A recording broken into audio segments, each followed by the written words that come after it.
దేవుడే నాకాశ్రయంబు దివ్యమైన దుర్గము మహావినోదుడాపదల సహాయుడై నన్బ్రోచును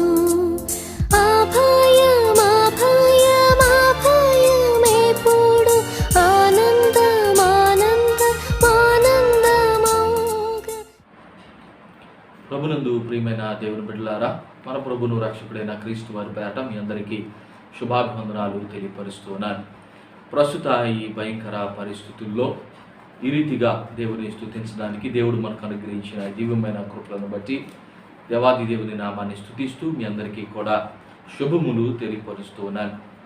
కరోనా వ్యాధి వలన దేశాలన్నీ కూడా అనేక ఇబ్బందులను ఎదుర్కొనేటువంటి ఈ కష్టకాలాలలో దేవుని బిడ్డలారా, దేవుడు మనను తన చల్లని రెక్కల నీడన కాచి క్షేమమునిచ్చి బాధ్యతనిచ్చి మన బలపరుస్తూ మన జీవితాలను కట్టుచు నడిపించుచున్నందుకు ఆయనకు వేల స్తుతులు చెల్లించుచు కొద్ది నిమిషాలు దేవుని లేఖనాలను ధ్యానం చేద్దాం. ప్రస్తుత కాలాన్ని దృష్టిలో ఉంచుకొని నేను ఈ దినమున మీతో ఈ విషయాన్ని పంచుకోవాలని ఆలోచన చేస్తున్నాను. విశ్వాస పరీక్షలో దాగి ఉన్నటువంటి ఆశీర్వాదములను గురించి మీతో మాట్లాడాలని ఆలోచన చేస్తున్నాను.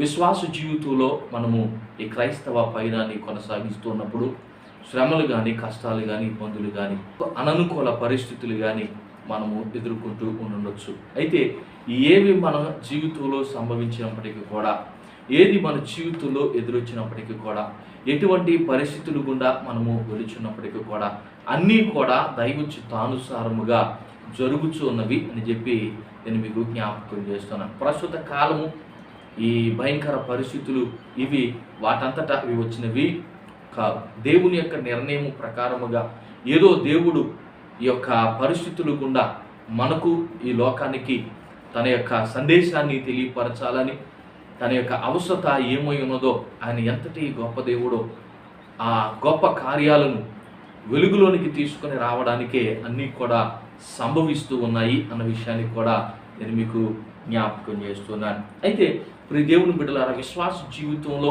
ఎదురవుతున్నటువంటి పరీక్షలు కదా, దేవుడు పరీక్షిస్తూ ఉంటాడు, అపవాది శోధిస్తూ ఉంటాడు. ఈ శోధనలలో దేవుడు మనల్ని పరీక్షిస్తూ ఉండొచ్చు. ఈ కష్ట పరిస్థితుల్లో దేవుడు మనలను, మన విశ్వాస జీవితాన్ని పరీక్షిస్తుండొచ్చు. ఈ యొక్క ఆర్థిక ఇబ్బందులు కలుగుతున్నటువంటి పరిస్థితుల్లో దేవుడు మనలను ఒకవేళ పరీక్షిస్తూ ఉండొచ్చు.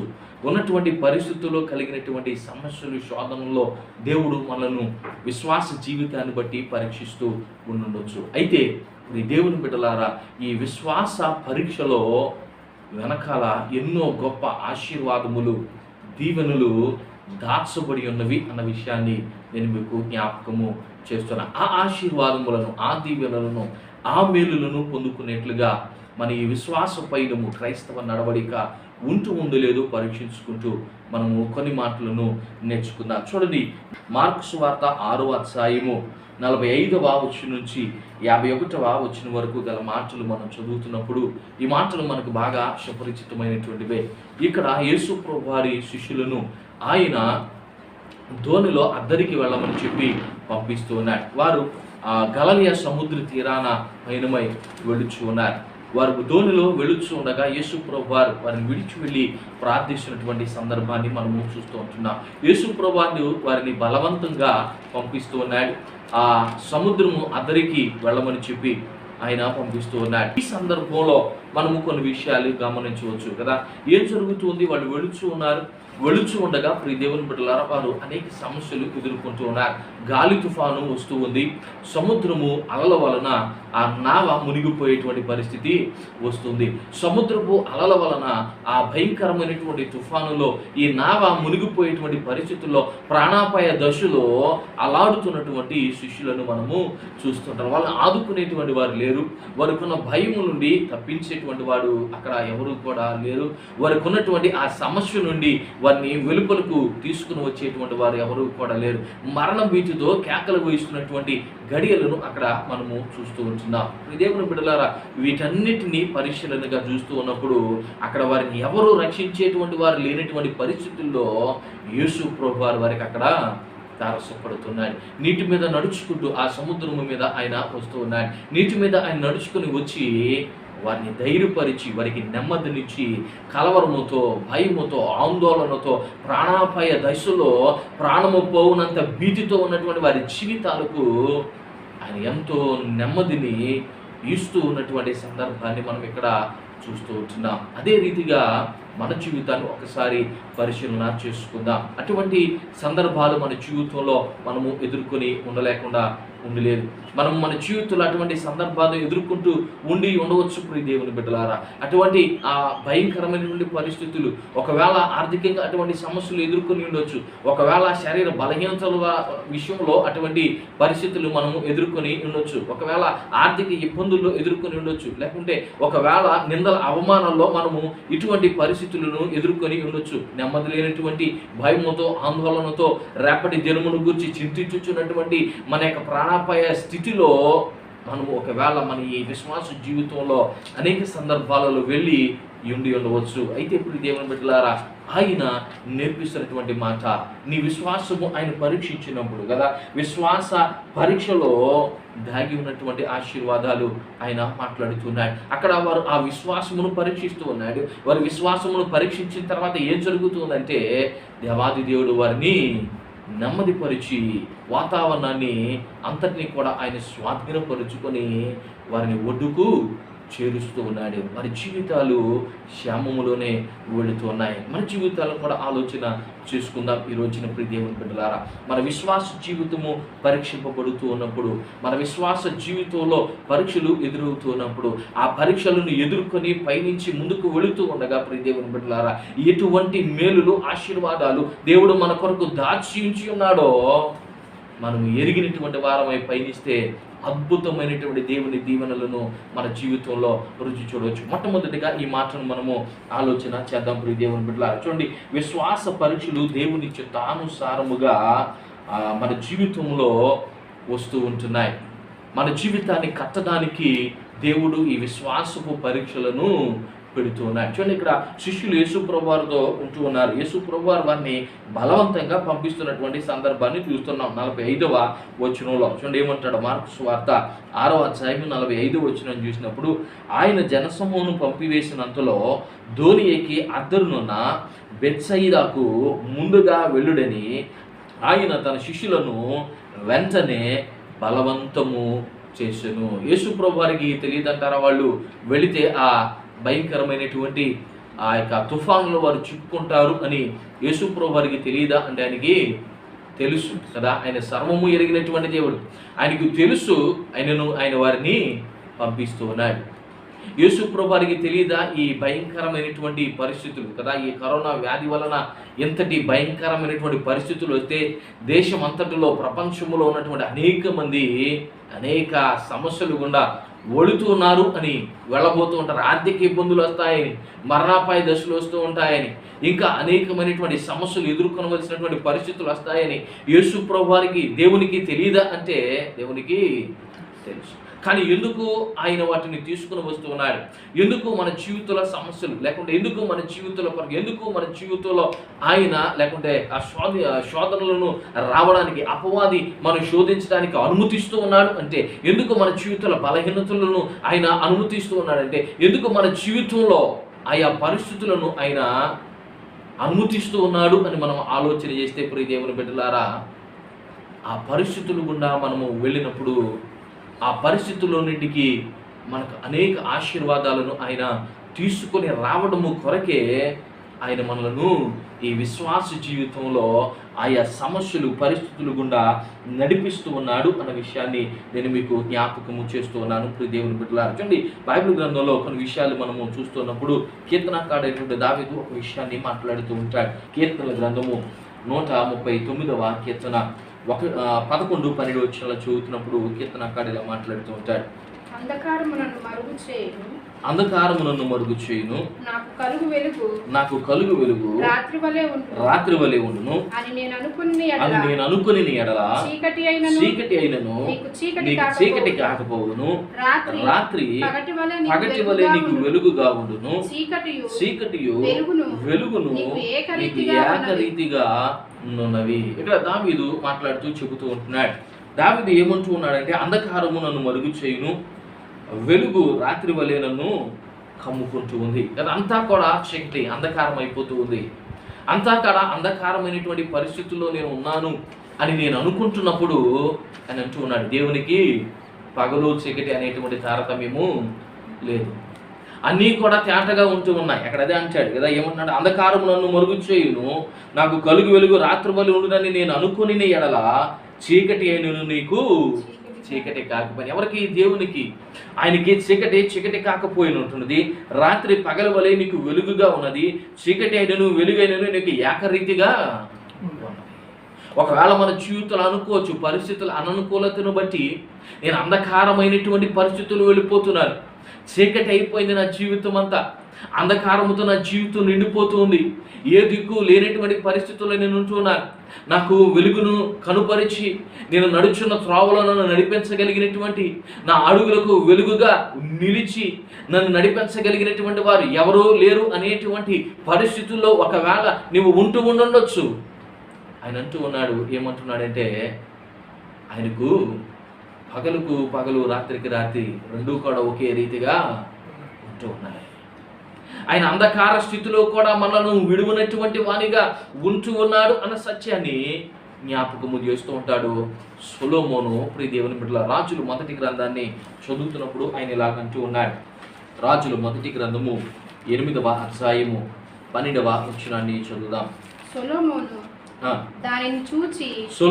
దానిని చూచి గాఢాంధకారమందు నివాసము చేయుదునని యెహోవా సెలవిచ్చి ఉన్నాడు కదా. సొలొమోను మందిరాన్ని కడుతూ ఉన్నాడు.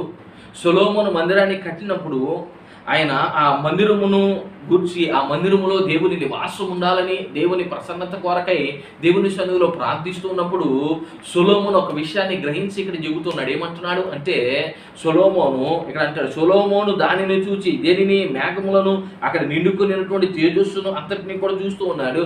మొత్తం అంతా కూడా చీకటి గమ్ముతుంది, మేఘం వస్తుంది, అందులో నుంచి వెలుగు వచ్చి అక్కడ దేవుని యొక్క సన్నిధి, ఆయన కట్టించిన ఆ మందిరము అంతటిని కూడా నిండిపోయేసరికి సొలొమోను ఆ చీకటి పడినటువంటి ఆ పరిస్థితులన్నింటినీ కూడా చూసి మాట్లాడుతూ అంటూ ఉన్నాడు. ఏమంటున్నాడంటే, సొలొమోను దానిని చూచి గాఢాంధకారమందు నివాసము చేయుదునని యెహోవా సెలవిచ్చున్నాడు కదా.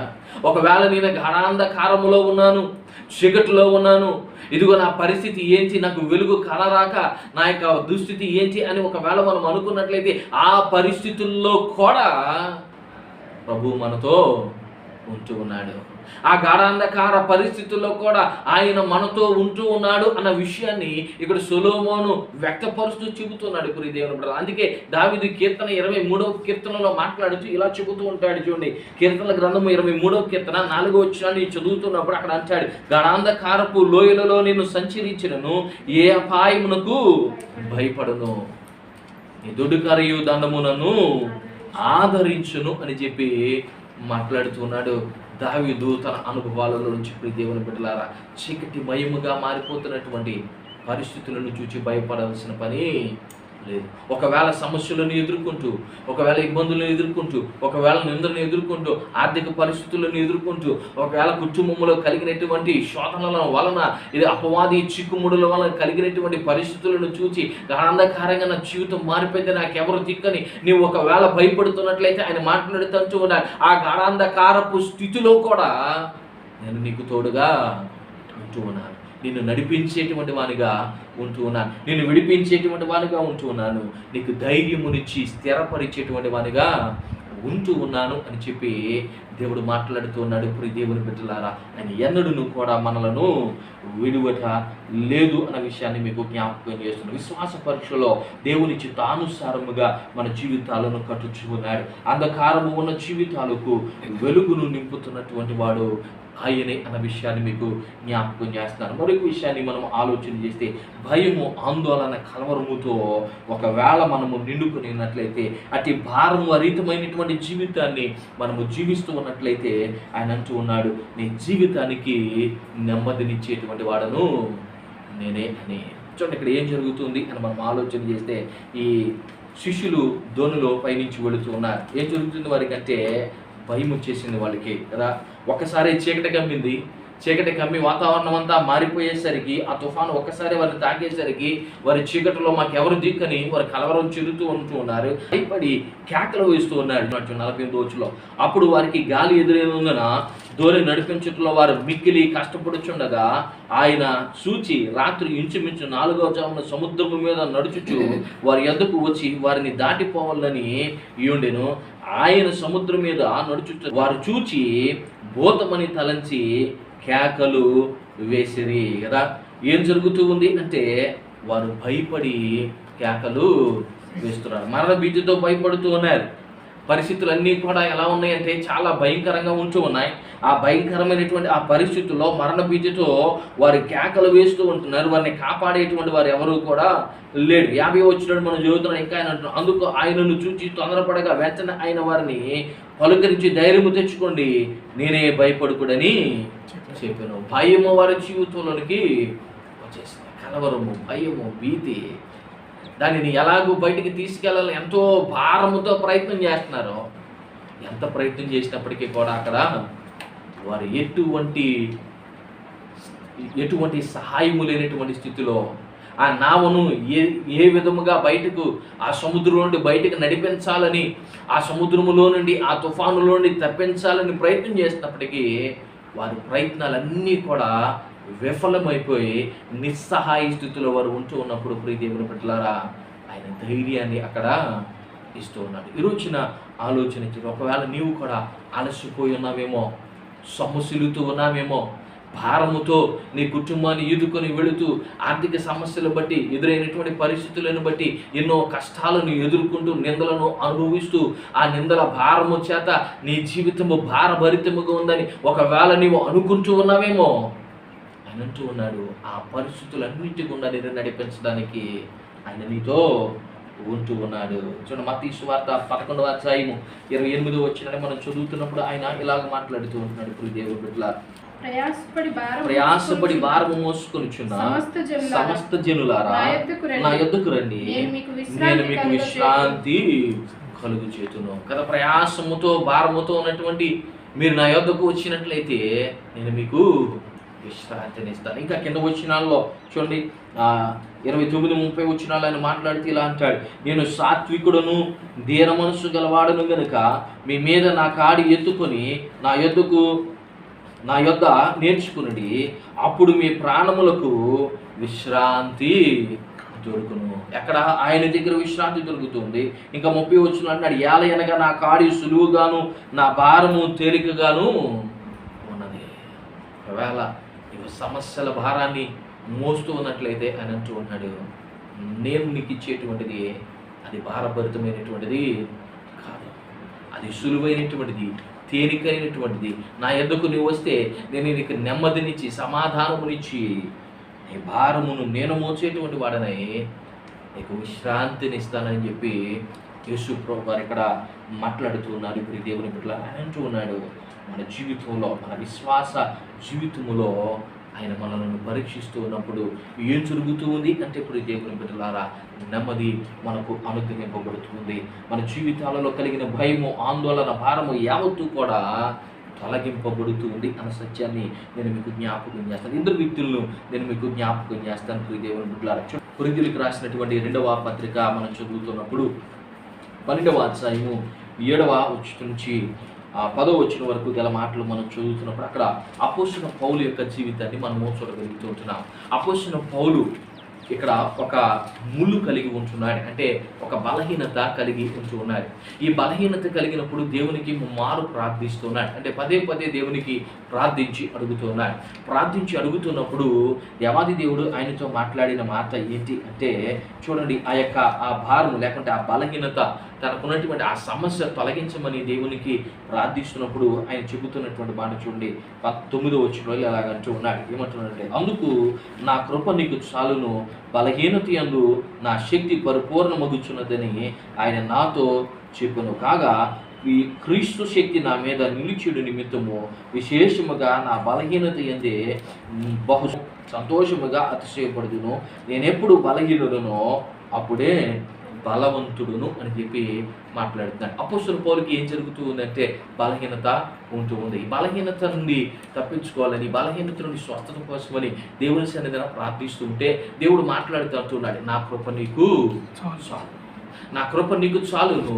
నీవు బలహీనతతో ఉన్నప్పుడు నా యొక్క శక్తి పరిపూర్ణమగుతూ ఉంది, క్రీస్తు యేసు యొక్క బలము నీకు అనుగ్రహింపబడుతూ ఉంది అని చెప్పి మాట్లాడుతున్నప్పుడు ఆయన చివరి వచ్చి అంటున్నాడు, ఏమంటాడంటే, నేను ఎప్పుడు బలహీనులలో అప్పుడే నేను బలహీన పడుతున్న కొలది నాలో బలము అధికమవుతుంది. కారణం ఏంటంటే నన్ను బలపరిచేటువంటి క్రీస్తు యేసు నాతో ఉంటూ ఉన్నాడు కనుక, ఆయన కృప నాకు తోడై ఉంటుంది కనుక, ఆయన నన్ను విడిచిపెట్టట్లేదు కనుక, గాఢాంధకారపు పరిస్థితులు ఎదురవ్వచ్చు, కష్టము, దుఃఖము, నిందలు, అవమానములు నాకు ఎదురవ్వచ్చు. ఒకవేళ నేను అనుకునేటువంటి ఈ పరిస్థితులు నాకు భారభరితముగా ఉండుండొచ్చు. అయినప్పటికీ కూడా క్రీస్తు యేసు శక్తి నాలో పరిపూర్ణమగుతూ ఉన్నప్పుడు నేను ఎప్పటికప్పుడు బలవంతుడనే అని చెప్పి మాట్లాడుతూ చివరిగా ఆయన మాట్లాడుతూ ఉంటాడు. ఏమంటున్నాడు చూడండి, క్రీస్తు నిమిత్తము నాకు కలిగిన బలహీనతలలోను, నిందలలోను, ఇబ్బందుల్లోను, హింసల్లోను, ఉపద్రవముల్లోను నేను సంతోషించుచున్నాను అని చెప్పి మాట్లాడుతున్నాడు. చూడండి ఏమంటున్నాడు, నేను సంతోషించుచున్నాను,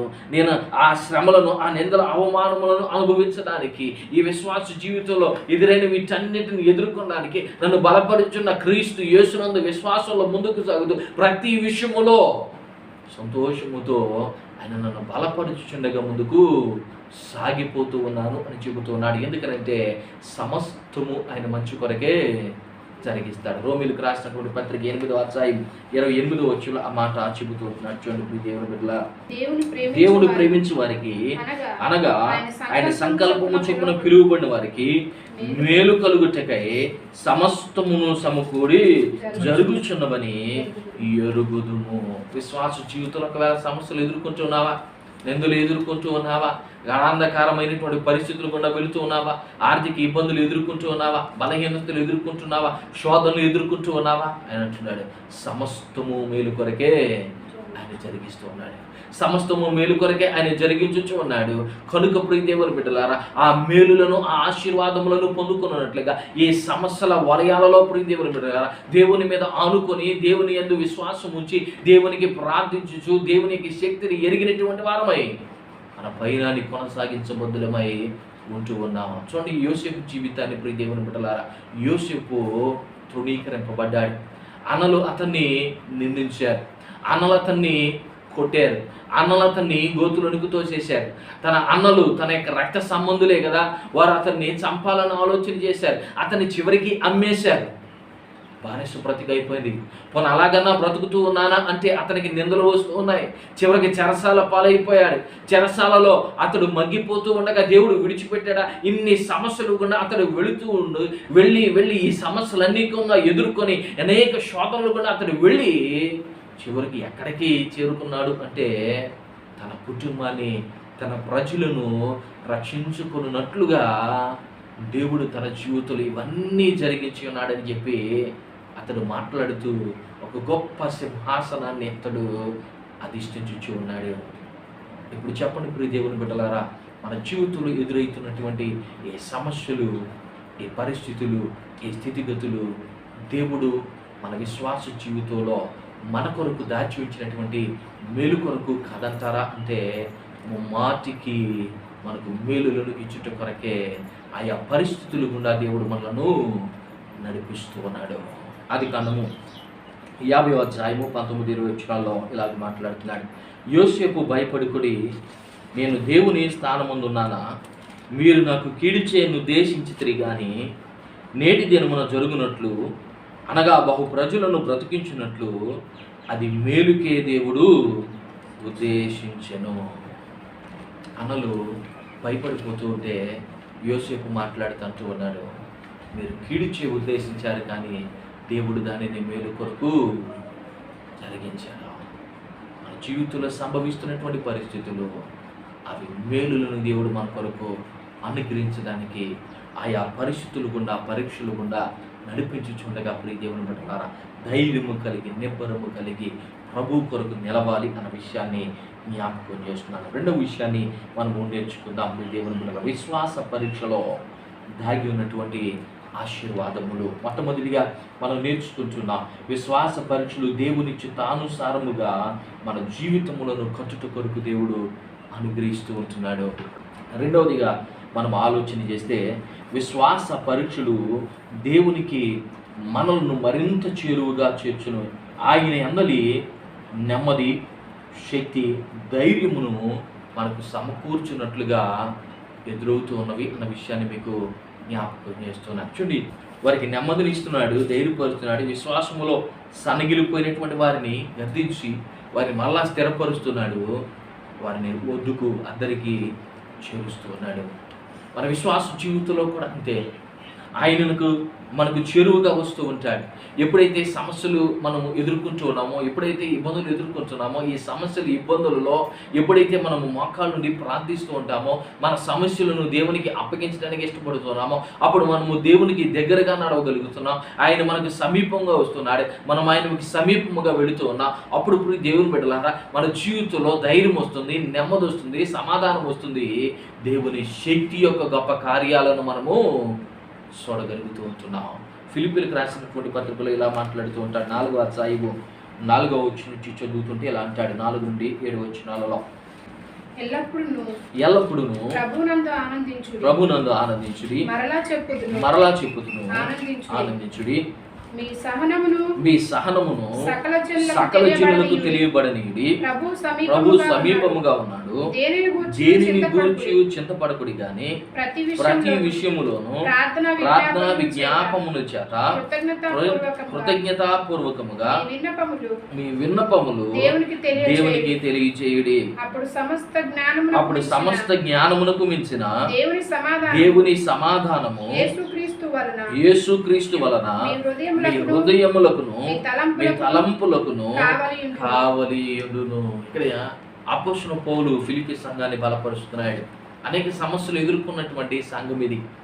అపోస్తలుడైన పౌలు ఈ ప్రాంతానికి వెళ్ళినప్పుడు కూడా ఎన్నో శోధనలను, ఎన్నో నిందల, అవమానాలను అతడు ఎదుర్కొన్నట్లుగా తెస్సలోనిక సంఘానికి ఆయన చెబుతూ ఉంటాడు. ఫిలిప్పు పట్టణంలో ఎన్నో నిందల, అవమానాలు ఎదుర్కొని దేవుని సువార్త నేను ప్రకటించానని చెప్పి అక్కడ మాట్లాడుతూ ఉంటాడు. మరి దేవుని బిడ్డలారా, ఈ సంఘము అనేక సమస్యలను ఎదుర్కొంటూ ఉంటే యేసు ప్రభు వారు వీరుతో అంటూ ఉన్నాడు, ఎల్లప్పుడూ ప్రభునందు ఆనందించండి, ఎల్లప్పుడూ ప్రభునందు ఆనందించండి. ఎందుకనంటే ఆయన యందు మీరు ఆనందించి మీ సహనాన్ని సకల ప్రజలు ఎదుట, అంటే మీరు ఎదుర్కొనే ఈ సమస్యల్లో, శోధన, నిందల, అవమానములో మీరు సహనము కలిగినటువంటి వారై మీరు ఆ జనులు ఎదుట నిలబడినప్పుడు ప్రభు మీకు సమీపముగా ఉంటూ ఉన్నాడు. అంతేకాదు, దేనిని గురించి చింతపడకుండా, కలిగిన పరిస్థితులను బట్టి చింతపడకుండా మీరు ప్రతి విషయంలో ప్రార్థిస్తూ విజ్ఞాపనముగా దేవునికి కృతజ్ఞతాపూర్వకంగా మీ ప్రతి విన్నపమును ఆయనకు అప్పగిస్తే ఆయన ఏం చేస్తూ ఉన్నాడంటే నెమ్మది, సమాధానమును ఇస్తూ ఉన్నాడు. లోకం ఇచ్చినటువంటి సమాధానము కాదు ఇది. లోకంలో సమాధానం ఎలా ఉంటుందంటే ధనం ఉన్నప్పుడు ఉంటుంది. లోకంలో సమాధానం ఎలా ఉంటుందంటే అన్నీ మంచిగా ఉన్నప్పుడు సమాధానము ఉంటుంది. లోకంలో సమాధానం ఎలా ఉంటుందంటే అందరికీ మనం ఏదైనా మంచి చేసినప్పుడు వాళ్ళు మనతో సమాధానంతో ఉంటారు. ఏదైనా చిన్న భేదాభిప్రాయం కలిగినప్పుడు అంతా కూడా తారుమారైపోతుంది. ఇటువంటి సమాధానాన్ని గురించి కాదు ఆయన మాట్లాడేది. ఇది శాశ్వతమైనటువంటి సమాధానము, ఇది పరసంబంధమైనటువంటి సమాధానము, ఇది ప్రభు అనుగ్రహించేటువంటి సమాధానం, ఇది ఆధ్యాత్మిక స్థితిలో నిన్ను స్థిరపరిచి దేవునితో సంధిలో నిలవబెట్టగలిగేటువంటి సమాధానమును దేవుడు నీకు ఇస్తూ ఉన్నాడు. ఇది భౌతికపరమైనటువంటి స్థితిగతుల మీద ఆధారపడినటువంటిది కానేరదు అని చెప్పి ఆయన మాట్లాడుతూ చెబుతూ ఉన్నాడు. ఇప్పుడు దేవుని బిడ్డలారా, ఏమంటున్నాడు అంటే విశ్వాస పరీక్షలు దేవునికి మనలను మరింత చేరువుగా చేర్చినట్లుగా ఆయన మనలను, మన జీవితాలకు సమాధానమునిచ్చు మనల్ని ధైర్యపరుస్తూ నడిపించేటువంటి వానిగా ఉంటూ ఉన్నాడు అనే విషయాన్ని తెలియపరచవచ్చు. మత్తయి సువార్త 28వ అధ్యాయము 18 వచనాన్ని మనం చదువుతున్నప్పుడు అక్కడ మాట్లాడుతూ ఉన్నాడు. అయితే యేసు వారి యొద్దకు వచ్చి పరలోకమందును భూమి మీదను నాకు సర్వాధికారము ఇయ్యబడి ఉన్నది అని చెప్పి మాట్లాడుతున్నాడు. ఇక్కడ ఏం నేర్పిస్తున్నాడు యేసు ప్రభువారు అంటే, శిష్యులను సువార్త ప్రకటించడానికి వెళ్ళమని చెబుతూ ఆయన అంటూ ఉన్నాడంటే, దేని గురించి మీరు భయపడవలసిన పని లేదు. ఎందుకనంటే పరలోకమందు భూమి మీదను సర్వాధికారము నాకు ఇవ్వబడి ఉన్నది. ఇప్పుడు సర్వాధికారి అయినటువంటి దేవుడు, సమస్తాన్ని నెమలపరిచి చక్కపరచగలిగినటువంటి దేవుడు, ప్రతి స్థితిగతులను మార్చగలిగినటువంటి దేవుడు, తన యొక్క శక్తి ద్వారా ప్రతి ఒక్క పరిస్థితులను నెమలపరచగలిగినటువంటి దేవుడు మన పక్షమున ఉన్నప్పుడు ఇప్పుడు దేవుని బిడ్డలారా మనము దేనికి భయపడవలసిన పని లేదు. ఒకవేళ భయముతో, కలవరముతో, అధైర్యముతో, ధైర్యము చెడినటువంటి వారమై ఉన్నట్లయితే ఆయన అంటూ ఉన్నాడు, ఇదిగో సర్వాధికారము నాకు ఇవ్వబడి ఉన్నది కనుక నేను నీకు మాట ఇస్తూ ఉన్నాను, నీవు దేనికి భయపడవలసిన పని లేదు. అధికారముతో నేను సమస్తాన్ని కూడా నెమ్మలిపరచగలిగినటువంటి వాడు కదా. వారి భయాందోళనతో ఉన్నప్పుడు ఆ తుఫానును ఒక నోటి మాటతో ఆయన నెమ్మలిపరిచాడు. నోటి మాటతో నెమ్మలిపరిచి వారి అధైర్యాన్ని, ధైర్యము చెడినటువంటి స్థితిలో నుండి వారిని సమాధాన స్థితిలో నడిపించి తన శక్తిని అక్కడ చాటగా వాళ్ళందరూ కూడా విభ్రాంతి నొందుతూ ఉన్నారు. ఏంటి అంతా కూడా ఈయన మాటకు లోబడుతూ ఉన్నాయి. సర్వాధికారి అయినటువంటి దేవుడు మనతో ఉన్నాడు. ప్రియ దేవుని బిడ్డలారా, విశ్వాస జీవితంలో మనం నడిపిస్తూ ఉన్నాడు. దేనికి భయపడక ధైర్యము కలిగినటువంటి వారమై నడవవలసినటువంటి వారమై ఉంటూ ఉన్నామన్న సత్యాన్ని మీకు జ్ఞాపకం చేస్తూ ఉంటున్నాను. చూడండి, యెహోషువతో ఇదే మాట దేవాది దేవుడు మాట్లాడుతూ చెబుతూ ఉంటాడు. యెహోషువ గ్రంథం 1వ అధ్యాయాన్ని మనము చదువుతున్నప్పుడు, మోషే చనిపోయిన తర్వాత దేవాది దేవుడు యెహోషువను ఏర్పరచుకుని ఇశ్రాయేలు ప్రజలు నడిపించాలని ఆలోచన చేస్తూ ఉన్నప్పుడు యెహోషువతో దేవాది దేవుడు ఈ వాగ్దానాన్ని చేస్తూ ఇలా చెబుతూ ఉంటాడు. యెహోషువ గ్రంథం 1వ అధ్యాయము 7 వచనాలు చదువుతున్నప్పుడు మనకి మాటలు కనపడుతూ వచ్చినాయి. అయితే 4వ వచనం నుంచి మనము చదువుదాం. దేవుని బిడ్డలారా, ఇలా అంటున్నాడు 4వ వచనంలో, అరణ్యమును ఈ లెబానోను మొదలుకొని మహానది అయిన యూఫ్రటీసు నది వరకును హిత్తీయుల దేశమంతయు పడమట మహాసముద్రము వరకు మీకు సరిహద్దులు అని చెప్పి మాట్లాడుతూ 5వ వచనంలో అంటాడు, నీవు బ్రతుకు దినములన్నిటిను ఏ మనుషుడును నీ ఎదుట నిలువలేకయుండును, నేను మోషేకు తోడయ్యున్నట్లును నీకును తోడయ్యుండును, నిన్ను విడువను, నిన్ను ఎడబాయును, నిబ్బరము కలిగి ధైర్యముగా నుండును, వారికిచ్చదనని నేను వారి పితరులతో ప్రమాణము చేసిన ఈ దేశమును నిశ్చయముగా నీవు ఈ ప్రజలకు స్వాధీనము చేసేదవు. అయితే నీవు నిబ్బరము కలిగి జాగ్రత్త పడి బహుధైర్యముగా నుండి నా సేవకుడైన మోషే నీకు ఆజ్ఞాపించిన ధర్మశాస్త్రం అంతటి చొప్పున సేవలను నీవు నడుచు ప్రతి మార్గమును చక్కగా ప్రవర్తించినట్లు నీవు దాని నుండి కుడికి కానీ ఎడమకు కానీ తొలగకూడదు అని చెప్పి దేవుడు మాట్లాడతాడు. ఇక్కడ ఒక గొప్ప ధైర్యాన్ని అక్కడ ఆయన ఇస్తున్నాడు. మోషే చనిపోయాడు. ఇశ్రాయేలు ప్రజలు బహు గొప్ప సమూహము, వారు నడిపించడానికి నాయకులు లేడు.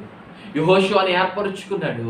యెహోషువతో ఆయన అంటూ ఉన్నాడు, మోషేకి నేను ఎలాగో తోడయ్యుండి నడిపించున్నానో ఇప్పుడు నీకును నేను తోడై ఉంటున్నాను. నీవు భయపడక నిబ్బరము కలిగి ధైర్యము కలిగి నువ్వు ముందుకు అడుగువే. ఇదిగో నీవు చూచుచున్నా, ఇదిగో ఈ ప్రదేశం అంతటిని కూడా మహాసముద్రము మొదలుకొని యూఫ్రటీసు మహానది వరకు కూడా ఈ ప్రాంతం అంతటిని కూడా మీకు నేను ఇస్తూ ఉన్నాను. దాన్ని నీవు స్వాధీనపరుచుకొని ఇశ్రాయేలులకు స్వాధీనముగా ఇవ్వబోతూ ఉన్నావు కనుక నీవు భయపడక నా సేవకుడైన మోషే నీకు అప్పగించినటువంటి ఈ ధర్మశాస్త్రమును నువ్వేం చేయాలంటే తప్పక అనుసరిస్తే దేవుని నిబంధనలను, దేవుని ఆజ్ఞలను, దేవుడి సెలవిచ్చిన మాటలను నీవు నమ్మి విశ్వాసం ఉంచి ఆ మాటలను అనుకరించి నీవు నడిచి వెళుతూ ఉండగా శక్తి కలిగినటువంటి దేవుడు నెమ్మది సమాధానముతో ఆయన మనకు తోడయ్యండి సర్వాధికారి అయినటువంటి ఆయన మనం బలపరిచేటువంటి వారిగా, మనం స్థిరపరిచి నడిపించేటువంటి వారిగా ఉంటూ ఉన్నాడు అని చెప్పి ఇక్కడ మాట్లాడుతూ ఉన్నాడు. ఇప్పుడు దేవుని బిడ్డలారా, ఒకవేళ ఇంకా ధైర్యం చెడిన వారమైనా, ఒకవేళ ఇంకా ఈ సమస్యల వలయాలలో చిక్కుకొని ఎటుపోవలు దిక్కుతోచినటువంటి పరిస్థితుల్లో ఉన్నట్లయితే ఆయన అంటున్నాడు, నిబ్బరము కలిగి ధైర్యముగా నీవు ముందుకు సాగుము. ఈ సమస్యల వలయాల గుండా, ఈ పరీక్షల గుండా నీవు బయటకు వెళుతూ సాగుతూ ఉండగా నీ విశ్వాసముకు తగిన ఫలమును, నీ కొరకు మేలులను నేను దాచి ఉంచానని చెప్పి ఆయన మాట్లాడుతూ ఉన్నాడు. ప్రియ దేవుని బిడ్డలారా, అదే మాటను హెబ్రీయులకు రాసినటువంటి పత్రికలో మాట్లాడతారు. 12వ అధ్యాయము 11వ వచనంలో పిల్లారా, ఈ సమస్యలు కొద్ది కాలము మాత్రమే ఉంటాయి. అయితే వీటిని ఎదుర్కొని మనము ముందుకు సాగినప్పుడు తుదుకు అవి సమాధానకరముగా మారుతూ ఉన్నామని మాట్లాడుతుంది. మరియు ప్రస్తుత ముందు సమస్త శిక్షయు దుఃఖకరముగా కనబడునే గాని సంతోషకరముగా కనపడదు. అయినను దాని యందు అభ్యాసము కలిగిన వారికి అది నీతి అను సమాధానకరమైన ఫలమిచ్చును. ప్రస్తుత కాలములో సమస్యలు ఎదుర్కొనవచ్చు. ప్రస్తుత కాలములో ఆర్థిక ఇబ్బందులు ఎదుర్కొనవచ్చు. ప్రస్తుత కాలములో శోధనలు ఎదుర్కొంటూ ఉండొచ్చు. ప్రస్తుత కాలములో ఒకవేళ నీవు నిందల అవమానాలని ఎదుర్కొంటుండొచ్చు. కానీ తుదుకు అవి ఆశీర్వాదకరంగా మారబోతున్నాయి. ఎందుకంటే ఈ విశ్వాస పైనములోని పరీక్షలలో దేవుడి నీ కొరకు గొప్ప మేలులను ఆశీర్వాదములను దాచి ఉంచాడు. ప్రతి మేలును ఆశీర్వాదమును నీకు నాకు మనకు అనుగ్రహించడానికి ఆయన సంసిద్ధుడుగా ఉన్నాడు. మరి విశ్వాస పైనమున నమ్మదగినటువంటి దేవుడిపై ఆనుకొని ఆయనకు ప్రార్థిస్తూ నీ ప్రతి అవసరాన్ని ఆయనకు అప్పగించుకుంటూ నీ యొక్క పయనములో ఆయన లేఖనాలను అనుకరిస్తూ ధైర్యముతో నిబ్బరము కలిగి సాగగలుగుతూ ఉన్నావో లేదో పరిశీలన చేసుకుంటూ ప్రార్థించుకుందాం. దేవుడు మనల్ని బహుగా దీవించును గాక. ఆమేన్.